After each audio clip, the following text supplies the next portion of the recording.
Assalamualaikum warahmatullahi wabarakatuh. Halo teman-teman grade 4, kembali lagi di video pembelajaran tematik bersama Miss Tina. Apa kabar teman-teman hari ini? Semoga teman-teman selalu sehat dan tetap semangat. Sebelum belajar, mari sama-sama kita berdoa. Berdoa mulai. A'udzubillahiminasyaitonirrojim. Bismillahirrahmanirrahim. Raditu billahi robba wa bil islami dinna wa bi Muhammadin nabiyya wa rasulah. Rabbi zidni ilma warzuqni fahma. Semoga Allah menambahkan kepada kita ilmu dengan diberikan pengertian yang baik. Amin ya rabbal alamin. Baik teman-teman, hari ini kita akan di Kamis Sehat karena kita fokus pembelajarannya yaitu pendidikan jasmani, olahraga, dan kesehatan. Adapun yang akan kita pelajari hari ini yaitu mengenal jenis-jenis cedera dan cara mengatasinya dalam kehidupan kita sehari-hari, baik saat olahraga ataupun aktivitas keseharian kita. Sudah siap? Let's go! Nah, jenis cedera yang biasa kita rasakan saat aktivitas fisik ataupun olahraga yang pertama yaitu memar. Memar adalah keadaan cedera yang terjadi pada jaringan ikat di bawah kulit. Cara menanganinya yaitu dengan mengkompres air es atau air hangat bergantian tiap 3 jam sekali selama 12-24 jam. Fungsi dari pengompresan itu untuk menghentikan pendarahan kapiler. Yang kedua, kita bisa beristirahat agar cedera tidak berlanjut karena dengan beristirahat itu akan mempercepat pemulihan jaringan lunak yang rusak. Yang ketiga, menghindari benturan di daerah cedera saat beraktivitas fisik. Jenis cedera saat berolahraga yang kedua yaitu cedera otot, di mana ada cedera otot tendon, cedera otot ligamen, dan kram otot.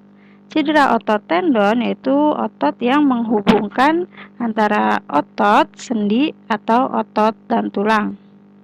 Sedangkan ligamen itu adalah mengikat tulang dan persendian. Sedangkan kram otot biasanya terjadi karena kelelahan otot, kurangnya pemanasan dan peregangan, serta gangguan sirkulasi darah menuju otot. Kram otot itu menyebabkan rasa nyeri. Kita dapat mengurangi rasa kram cedera otot itu dengan mengistirahatkan bagian cedera dan mengompresnya dengan es. Yang ketiga, cedera yang terjadi saat olahraga adalah pendarahan. Ada pendarahan hidung atau biasa kita kenal dengan mimisan. Nah, cara mengatasinya yaitu yang terkena mimisan itu disuruh duduk, lalu jepit hidung sedikit ke bawah tulang rawan hidung. Posisi ibu jari berhadapan dengan jari-jari lain. Lakukan selama 5 menit dan kita menganjurkan kepada teman atau siapapun yang mimisan itu untuk bernafas melalui mulut. Yang kedua, kita memberikan kompres air dingin di sekitar batang hidung, mata, hingga pipi. Lalu, pendarahan jika tidak berhasil dihentikan, kita meminta pertolongan pada orang yang lebih dewasa. Pendarahan mulut. Nah, untuk pendarahan mulut kita harus memperhatikan jalan napas dan pernapasannya. Dan tindakan yang dapat kita lakukan yaitu dengan jika pendarahan di bibir atau gusi itu dihentikan dengan penekanan langsung dan kompres air dingin. Jika pendarahan terjadi karena gigi goyang atau fraktur, gigi tidak dicabut tetapi yang pendarahan karena gigi ini dibawa ke klinik atau ke rumah sakit untuk ditangani oleh dokter gigi. Kehilangan kesadaran, yaitu pingsan, merupakan keadaan kehilangan kesadaran yang bersifat sementara dan singkat. Pingsan biasanya disebabkan karena berkurangnya aliran darah, oksigen, ataupun glukosa. Korban pingsan biasanya karena kelelahan atau terkena sinar matahari dalam waktu yang lama dan bisa juga dikarenakan lapar. Tindakan yang dapat kita lakukan untuk menangani orang yang pingsan, yaitu jika wajah orang yang pingsan pucat karena kelelahan atau lapar, kita baringkan di tempat yang datar, letakkan kepalanya lebih rendah dari kaki agar darah mengalir ke kepala korban pingsan. Nah, 2, jika wajah orang yang pingsan memerah, sangga kepalanya dengan bantal atau sesuatu agar darah mengalir secara normal. Jika korban yang pingsan tersebut muntah, miringkan kepala agar muntahan tidak menghalangi pernapasan. Dan tindakan lain dapat kita lakukan, yaitu jika pakaian yang dikenakan korban terlalu ketat, kita dapat mengendurkannya. Ini agar korban dapat bernapas dengan lega. Jika korban yang pingsan sudah siuman, kita beri minuman air gula atau teh manis hangat. Dan jika korban tidak sadar, kita harus membawanya ke pusat kesehatan terdekat agar korban pingsan ini mendapatkan perawatan medis.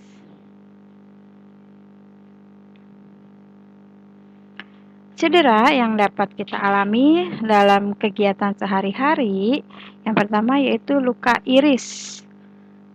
Teman-teman pernah mengalami tidak luka iris? Nah, luka iris ini terjadi ketika kulit yang terkena benda tajam. Luka iris terjadi saat kita menggunakan pisau atau menginjak pecahan kaca atau benda tajam lainnya. Luka iris tidak boleh diremehkan atau disepelekan karena dapat menimbulkan infeksi. Nah, tindakan yang harus kita lakukan jika terkena luka iris, yang pertama yaitu dengan membersihkan luka dengan air, lalu menaburkan obat antiseptik luka. Setelah itu, pasang plester pada luka agar luka yang terbuka tertutup rapat. Dan jika diperlukan, kita memasang pembalut dan tekan pada luka untuk menghentikan pendarahan. Pembalut di sini maksudnya adalah kain kasa. Selanjutnya, luka dalam kegiatan aktivitas sehari-hari yaitu luka memar. Luka memar terjadi karena bagian tubuh terkena benturan benda keras atau dengan tekanan keras. Contoh luka memar yaitu luka karena terbentur meja atau terkena pukulan atau terkena tendangan. Luka memar biasanya ditandai dengan benjolan pada bagian tubuh yang terbentur. Kemudian muncul warna kebiru-biruan atau lebam. Tadi sudah disebutkan bahwa memar itu dapat kita lakukan tindakan dengan mengompres.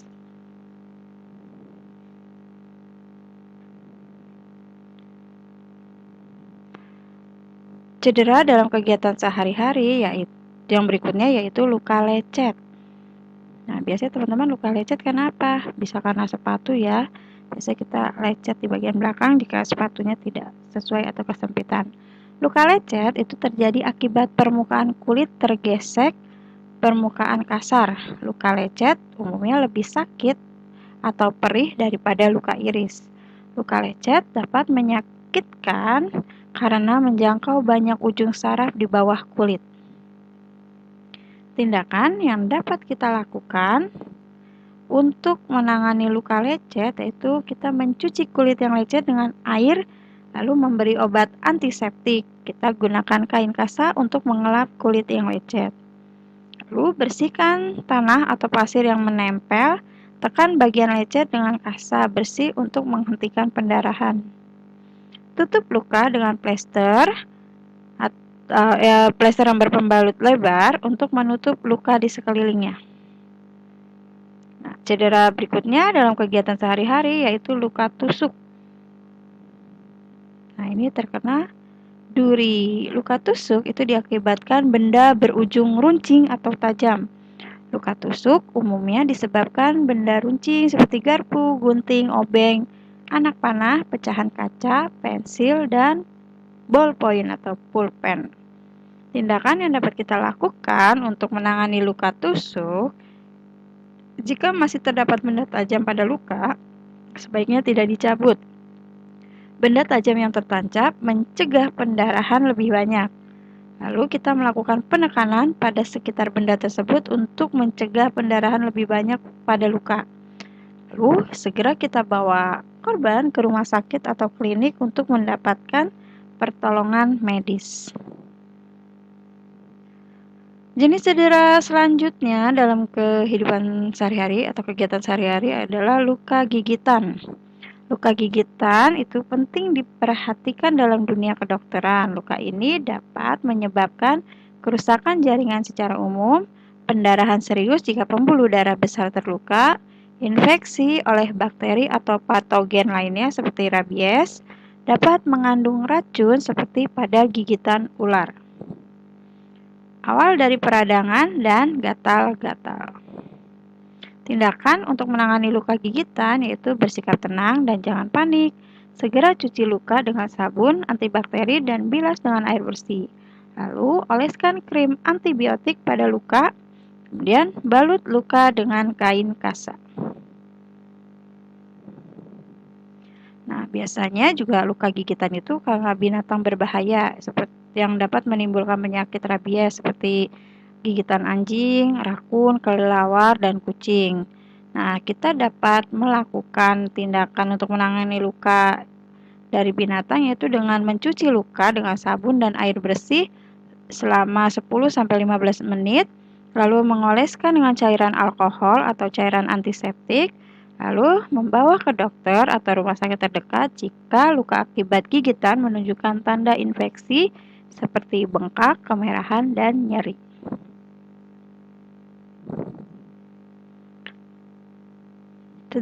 Cedera dalam kegiatan sehari-hari berikutnya yaitu luka bakar. Luka bakar adalah kerusakan pada kulit yang disebabkan panas, listrik, zat kimia, gesekan, atau radiasi.